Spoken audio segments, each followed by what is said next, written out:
우리가 하나님의 말씀인 성경을 상고하면서 성경이 뭐라고 말씀하셨느냐, 나 자신을 올바로 보여주는 거울과 같은 것이라고 사도 바울은 설명합니다.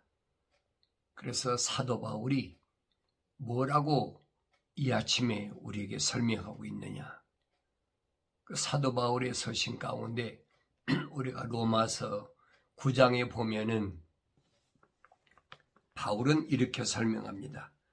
내가 그리스도 안에서 진실을 말하고 거짓말을 하지 아니하노니, 그랬어요. 진실을 말하고 거짓을 말하지 않는다. 왜? 그리스도 안에서 자기의 모습을 지금 거짓 없이 표현하는 겁니다.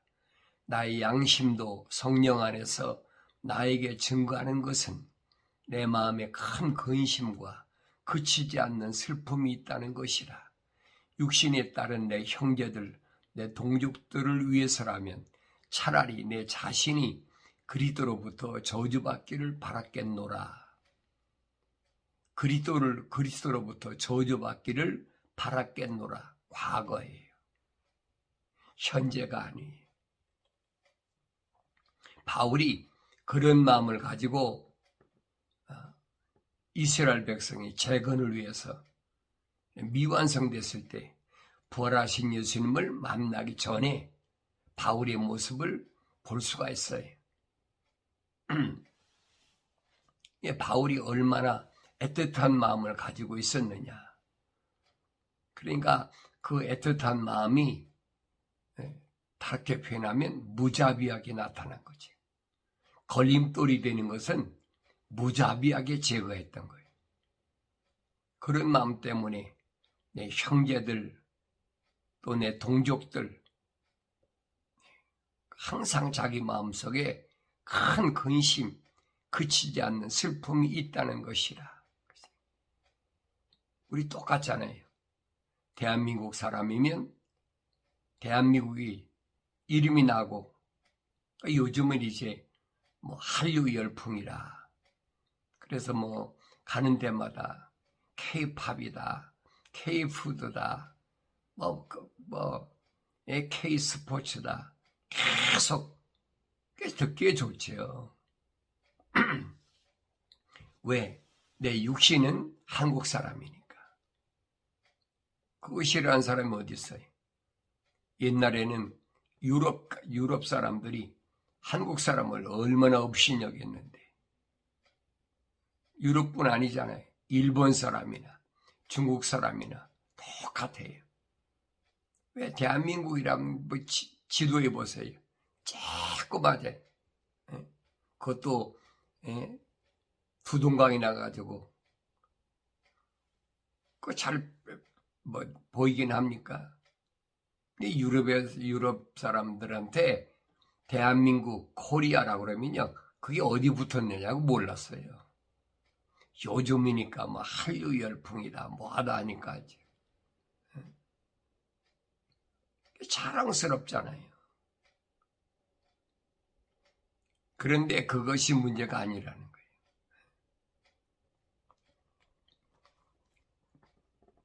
그들이 저주받는 걸 생각하면 나 하나가 희생돼서 이들이 구원할 수 있다면 자기 하나가 희생되는 것이 낫다라고 생각했다는 거예요. 이게 바울의 마음입니다. 이게 누구 마음이었어요? 모세도 그런 마음이었잖아요. 하루에 3,000명씩 죽어나가다 빠지니까 차라리 이들이 이렇게 광야에서 다 죽을 바에는 하나님께 모세 기도하잖아요. 이들을 여기서 다 죽이실 바에는 차라리 내 이름을 하나님이 책에서 지워버리십시오. 여러분 그런 마음 가져봤어요? 저것들이야 멸망받기로 작정됐으니까 저것들이야 어떻게 하든 마든 나 하나만 좋으면 됐지. 바울이나 모세의 마음은 그게 아니었다는 얘기예요. 엄청난 뜨거운 동족애로, 형제애로 가득 찼던 사람이. 왜 그러냐? 그들이 다 이스라엘 사람들이잖아요. 그들에게는 양자됨과 영광과 언약들과 율법을 주심과 하나님을 섬김과 약속들이 있다 그랬어요. 또 조상들도 그들이 조상이며 육신으로는 그리스도께서 그들에게 나셨으니 그런 만물에 계셔서 영원히 송축받으실 하나님이시라. 그러나 바울이 설명합니다. 하나님의 말씀이 헛되지 아니했으니 그랬죠. 그러니까 바울이 성숙하고 나니까, 성령 받고 나니까, 부활하신 예수를 만나고 나니까 그가 아라비아에 가서 3년 동안 하나님 말씀을 상고하면서 3층 천에 올라가서 하늘의 신비를 깨닫고 나니까 그게 아니라는 거예요. 그건 육신적인 마음이라는 거예요. 이 겉사람은 그렇잖아요. 내 고향이 대한민국이니까, 내 고향이 바울 같으면 자기 조상이 이스라엘이니까, 아브라함이 하나님, 이삭이 하나님, 야곱이 하나님.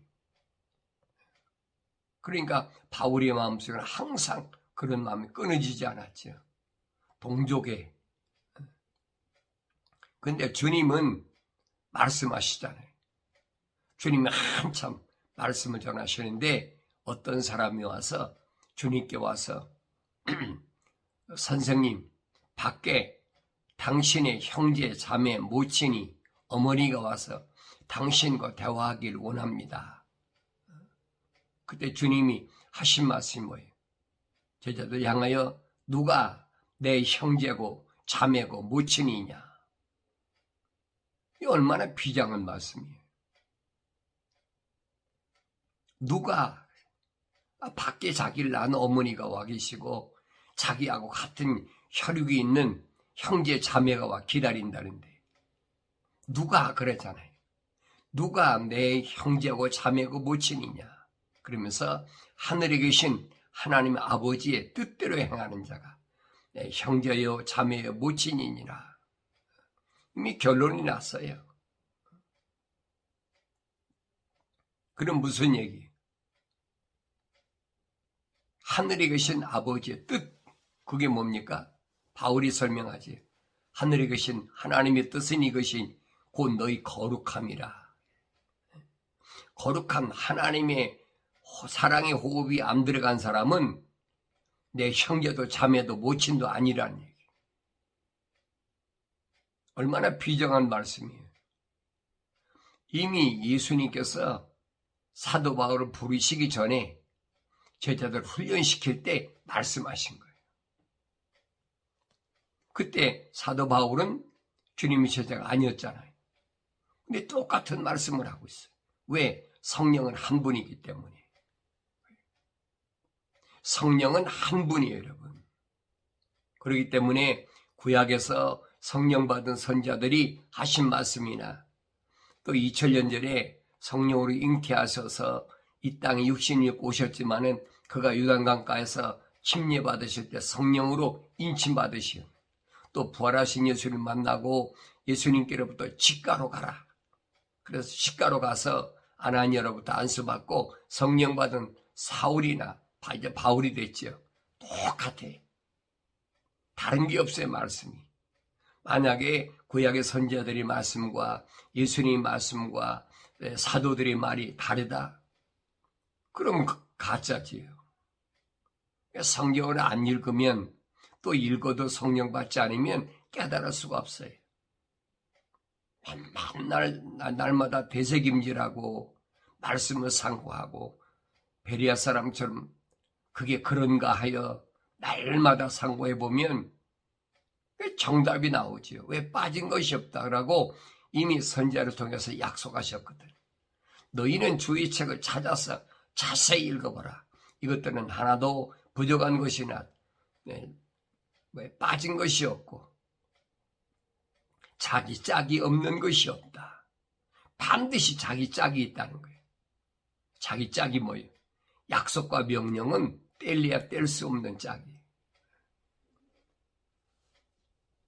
하나님이 입이 명하셨고 하나님이 영이 먹으셨는데 어떻게 구약의 선자들의 말과 2000년 전에 하나님의 아들이 오셔서 하신 말씀과 또 그의 제자들 사도들이 한 말이 다르겠습니까?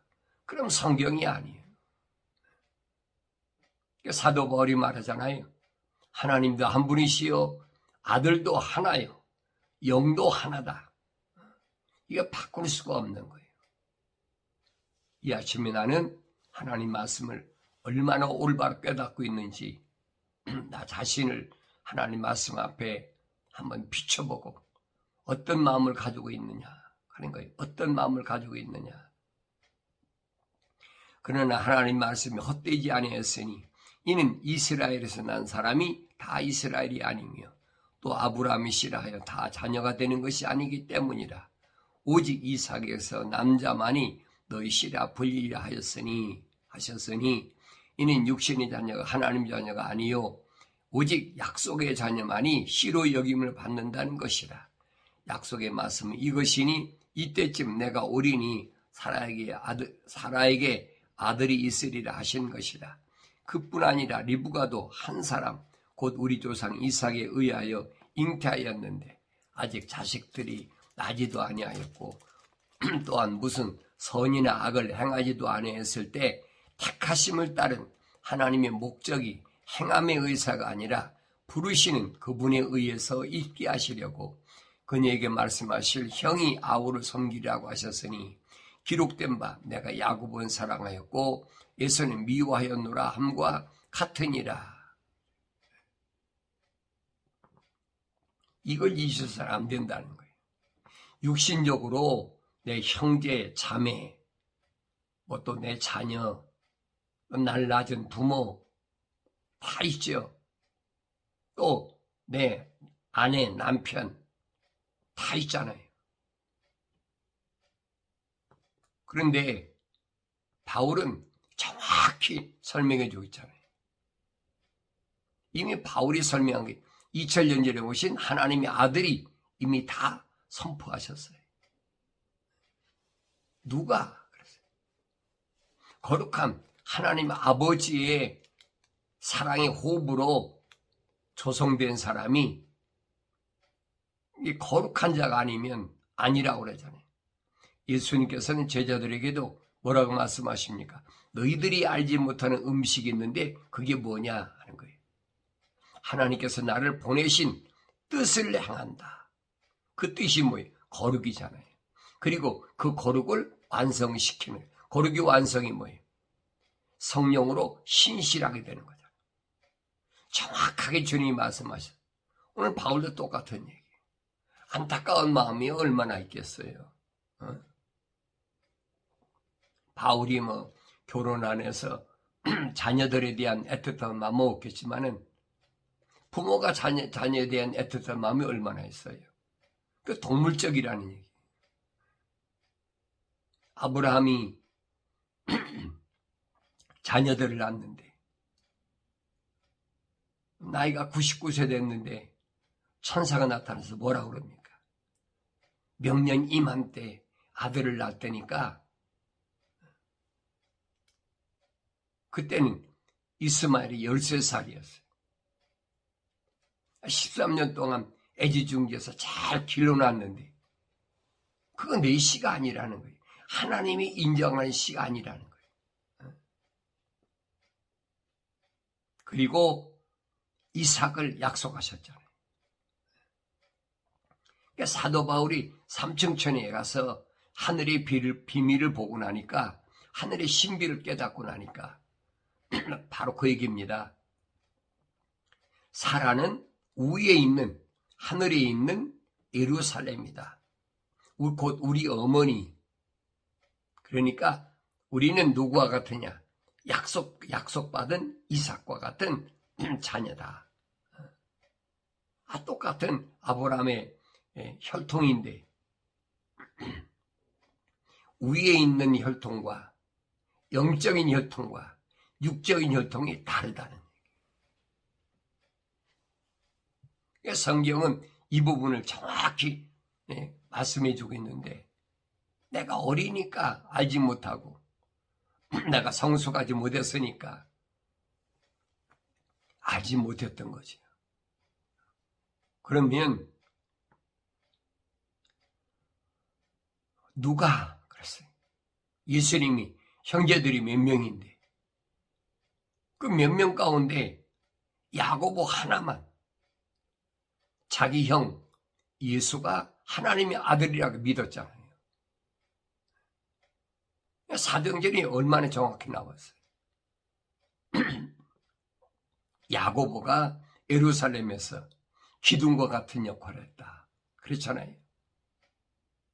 그 주님 제자 가운데 야고보가 이름이 있는 사람들이 뭐 요한의 형제도 야고보가 있잖아요. 요한의 형제 야고보는 사도들 중에 첫 번째 순교한 사람이에요. 그런데 예수님의 동생 야고보는 나중에 예루살렘에서 베드로와 함께 기둥과 같은 역할을 했다라고 바울이 설명하고 있잖아요. 그 여러 형제 가운데도 하나밖에는 자기 형 예수가 메시아인 것을 믿지 않았다는 얘기예요. 그러니까 이런 말씀들이 오늘 나한테 뭘 말씀하는지 언뜻 들어보면 그래. 냉정하지 않느냐. 냉정하겠죠, 육신적으로는. 그러나 그건 내가 결정한 게 아니잖아요. 창조주 하나님께서 내 어머니 태했을 때 이미 그분이 조성하시고 그분이 만드신 거예요. 그래서 그분이 내 이름을 하늘나라 생명책에 기록해놨다. 그랬어요. 이 요한계시록 가면 생명책에 기록된 자와 기록되지 않은 자가 둘로 딱 나눠집니다. 그래서 생명책에 기록된 자는 어떻게 다르냐 하는 거예요. 생명책 기록되지 않은 사람은 내 힘으로 할 수 없는 거죠. 그게 내 부모든 형제든 자매든 자녀든 이웃이든 남편이든 아내든 그 내 힘으로 할 수 없는 거예요. 창조주 하나님께서 교회 가신 일이니까. 그러니까 천년왕국 주님이 오셔서 결정하실 때도 그 내 힘으로 됩니까? 안 되지요. 그 성경을 읽어도 그걸 보이지 않으면 할 수가 없어요. 그 믿으려 한다고 얘기한다고 강요한다고 믿어집니까? 안 믿어지지요. 다른 건 겉으로 흉내내고 할 수 있지만은 그런 건 흉내내고 할 수가 없는 거예요. 그러면서 첫 번째 부활에 참여하는 자는 복되고 거룩하도다. 둘째 사망이 그들을 다스리는 권세가 없고 오히려 그들이 하나님과 그리스도의 제사장이 되어 7년 동안 그와 함께 통치한다. 그랬어요. 7년 동안 첫째 부활에 참여하는 자. 바울도 분명히 설명한 사도 바울이 마지막 나팔에 무덤이 있는 자들이 먼저 부활하고 이게 첫째 부활이에요. 부활에 대해서 바울이 고린도 지방에 보낸 편지에서 분명히 설명하고 있잖아요. 뭐라고 설명합니까? 예수 그리스도께서 첫 열매로 부활하셨고 그 다음은 그리스도께서 오실 때 그랬어요. 주님 재림하실 때까지는 부활이 없다는 거예요. 그런데 거짓말로 사람이 죽으면 천국 간다. 주님께서 천국 문 앞에서 날 기다리고 계신다. 이게 착각하고 있는 거거든요. 그렇게 알고 있는 사람은 그 기독교인이 아니에요. 기독이란 말은 크라이스트, 메시아. 중국말은 기리사도, 우리말은 기독, 메시아라는 얘기. 영어로는 그리스도잖아요. 그러니까 이 그리스도가 주인이신 분은 베드로가 말한 것처럼 주는 그리스도시요 곧 살아계신 하나님의 아들이시라는 신앙 고백에 세워진 부르심 받은 교회는 이거 확실하지. 그래서 첫째 부활에 참여하느냐 못하느냐 그 얘기. 그러면서 성경은 뭐라고 그러냐, 계시록에 보면은 또 내가 죽은 자들을 보니 작은 자나 큰 자나 하나님 앞에 서 있는데 책들이 펴져 있으며 또 다른 책도 펴져 있는데 그것은 생명의 책이라. 죽은 자들이 자기들의 행위에 따라 그 책들에 기록된 대로 심판을 받더라. 바다도 그 안에 있던 죽은 자들을 넘겨주고 또 사망과 지옥도 그들 안에 있던 죽은 자들을 넘겨주니 그들이 각자 자기들의 행위에 따라 심판을 받으며 사망과 지옥도 불못에 던져지니 이것이 둘째 사망이라. 누구든지 생명의 책에 기록되지 않은 자는 불못에 던져지리라. 내 말입니까? 이미 결정되어 있어요. 생명책에 기록되지 못한 자들은 자동으로 불못에 던져져. 생명책에 기록된 사람도 둘 나눠지지요.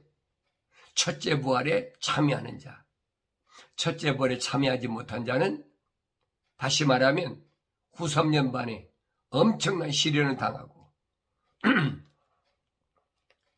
그 다음에 여기 보니까 백보자 심판에서 마지막 책에 기록돼서 그 행위가 어땠는지 예수님이 하신 말씀이잖아요. 내가 세상에 있는 동안에 어떤 빈말이라도, 바울은 그러냐, 농담도 하지 말아라. 마지막 때 가서는 그 말에 대한 내가 변명을 반드시 해야 된다. 말이 많으면 안 된다는 거예요. 잠언서에 얼마나 기록해놨어요. 말이 많은 사람, 이런 사람은 떠들고 다니는 사람, 이게 음녀들이 하는 짓거리니까 따라하지 말라는 거예요.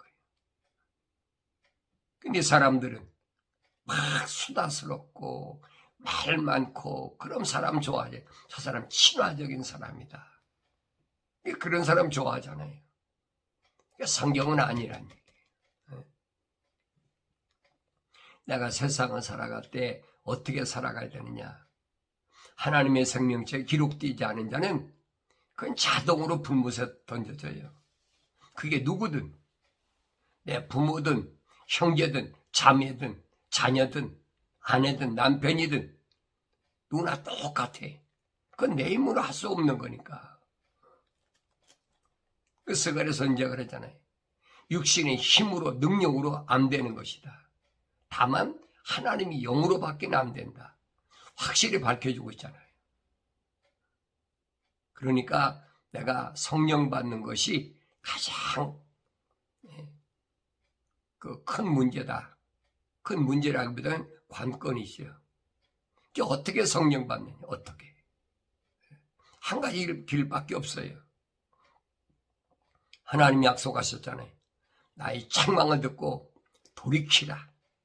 그게 돌이킨다는 말은 회개한다는 얘기. 침요한도 회개하라. 천국이 가까웠느니라. 예수님도 회개하라. 천국이 가까웠느니라. 사도들도 회개하라. 천국이 가까우냐. 똑같은 얘기. 그 회개가 뭐냐는 거, 회개가. 근데 회개를 우리는 일반적으로 과거에 잘못된 것에 대하여 뉘우치는 것이다. 방향을 전하는 것이다. 동쪽으로 가던 사람이 서쪽으로 바뀌는 것이다. 북쪽으로 가는 사람이 남쪽으로 바뀌는 것이다. 그렇게 얘기를 해주고 있다는 얘기. 그건 하늘 아래서 하는 얘기. 그건 철학에서 하는 얘기. 성경에서는 회개는 뭐냐? 네 생각과 마음과 삶의 가치관을 땅에서 이제는 하늘로 바꾸라는 거예요. 주님이 말씀하시잖아요. 이런 징조를 보거든 머리를 들라. 그게 들려져야지. 이 아침에 여러분에게 이 주의 음성이 들려지는 놀라운 은혜가 있기를 바랍니다. 네 생각과 마음과 삶의 가치관이 땅에 있지 말고 하늘로 바뀌라는 거예요. 그게 회개예요. 메타노예요. 하나님의 약속은 그겁니다. 회개하라. 책망받고 돌이키라. 그러면 내 영을 너에게 부어주겠다. 하나님의 약속인 겁니다. 하나님은 성령을 부어주겠다. 그때 너는 내 말들을 알게 된다는 거예요. 그전에는 알 수가 없다는 거죠. 아무리 성경을 수십 번, 수백 번 읽어도 알 수가 없는 게 하나님 말씀이에요. 세상의 책이야 수십 번, 수백 번 읽으면 달달달 다 외우지요. 이 책도 성경도 마찬가지예요. 다 외워도 그런다고 해서 하나님 말씀을 깨닫는 건 아니라니. 성령 받아야 쉽게 말하면 내가 늘 말씀드린 퍼즐을 맞출 수가 있다는 거예요. 창조주 하나님의 거룩한 계획의 퍼즐을 맞출 수가 있다. 그래야 내가 세상을 얼마나 오래 사느냐 그게 문제가 아니라 하루 살다 하나님의 부르심을 받고 내가 세상을 떠난다 하더라도 바른 길을 갈 수가 있어요. 얼마나 오래 사느냐 얼마나 살지 못하느냐 그게 중요한 것이 아니라는 거예요. 오래 살고 안 사는 거야 육신적인 거지. 그러나 분명한 것은 성경이 증명하고 말씀하고 있잖아요. 바울이 자기 고통스러우니까 빨리 하나님 앞에 가기를 원하지만 아버지 집에 가기를 원하지만 육신의 장막을 벗기를 원하지만 바울이 말하잖아요. 아직 너에게 내가 필요하기 때문에 하나님이 아직 안 부르신다는 거예요. 바울 언제 불렀습니까? 로마까지 가서 로마에서 감옥 생활하면서 바울이 뭐 잘못했어요? 로마 시민권 가진 사람인데 쉽게 말하면 오늘날 말하면 바울이 나면서부터 로마 시민이었다 그랬어요. 미국으로 말하면 미국에서 나면 미국 시민권 받잖아요. 똑같은 얘기예요. 그런데 로마에 끌려가서 감옥에 갇혀 있다가 풀려나잖아요. 2년 동안을. 왜? 때가 아직 안 됐다는 거예요. 그래 2년 동안 바울이 로마에서 셋집에 살면서 부지런히 쓰잖아요. 그게 옥중서신이라는 거예요. 우리 일반적으로 옥중서신이라는 그게 바울의 마지막 편지예요. 2년 동안 집필을 다 끝내고 나니까 뭐라고 그랬습니까? 다시 감옥에 가둬가지고 목자를 죽여버렸잖아요. 그 육신의 장막을 벗는 방법이에요. 근데 우리는 그걸 비참하다, 불쌍하다, 안 됐다. 뭔가 잘못 알고 있는 거예요. 어차피 육신은 흑인이 흑으로 돌아가야 돼. 첫사람 아담 때 하나님께서 이 육신에게 주신 게 저주예요. 왜냐하면 완성되면 이 말입니다. 내 육신 안에 있는 내가 완성이 되면 이 틀이니까 이 틀을 벗어야 될 거 아니에요. 완성됐는데 틀을 놔둡니까? 아니죠. 이런 부분을 올바로 깨달아야 내가 세상을 올바로 가고 올바로 살아갈 수 있음을 이 아침에 깨닫는 그런 시간이 되어지길 바랍니다.